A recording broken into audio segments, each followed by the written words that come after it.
ہمارے ایک رشتے دار ہیں, انہوں نے کہا یہ لفافوں کا تبادلہ نہیں ہوگا شادی بیاہ میں, سب رشوت ہے, حرام ہے, سب کو پتا ہے اتنے 500 دینے 1000 لینے. انہوں نے کہا نہیں ہوگا.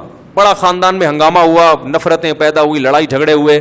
کہہ رہے ہیں وہ دن, آج کا دن 15-20 سال ہو گئے, ہم آ گئے سکون میں, نہ کوئی لفافہ دیتا ہے, نہ کسی کی بچے کی پیدائش پہ ہمیں لفافہ دینا پڑتا. ان کو پتا ہے یہ اس ٹائپ کے ہیں ہی نہیں, ان کا فرقہ ہی الگ قسم کا فرقہ ہے, ٹھیک ہے نا. اب محبتیں بھی ہیں.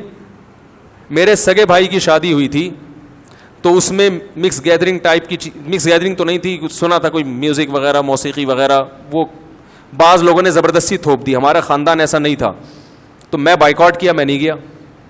بڑا ہنگامہ ہوا, بھائی کی شادی میں نہیں آیا, لیکن وہ ایک دفعہ ہنگامہ افورڈ کیا. اس کے بعد اللہ کا شکر ہے جس شادی میں جانا چاہیں جاتے ہیں, نہیں جانا چاہیں نہیں جاتے. وہ کہتے ہیں بھائی کے بائیکاٹ کر لیا تو ہمیں کیوں لفٹ کرائے گا یہ, سمجھ رہے ہو. اور اللہ نے اس کی برکت سے اپنی شادی میں کئی دفعہ جانے کی توفیق نصیب فرمائی.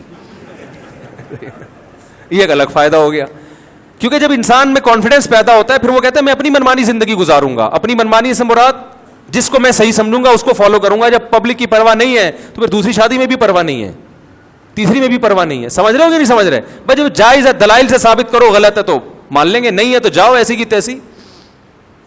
نہیں آ رہی بات. اور اس کا فائدہ ہے لٹک کے. پھر یہ 4 شادیاں پتہ نہیں کہاں سے آ گئیں, مقصد ابھی 4 شادیاں نہیں ہیں, مثال سے سمجھا رہا ہوں بات کو, کہ ایک فیصلہ کر لو کہ اللہ کو راضی کر کے چلنا ہے یا مخلوق کو. اللہ کو راضی کر کے چلو گے, مخلوق وقتی طور پہ ناراض ہوگی, پھر یہی مخلوق آپ کے گیت گائے گی. اور اگر مخلوق کو خوش کر لیا ابھی خوش ہو جائے گی, بعد میں پھر کوئی کسی سے آج تک خوش رہا نہیں ہے, یہی غیبتیں کر رہے ہوں گے بیٹھ کر بعد میں آپ کی.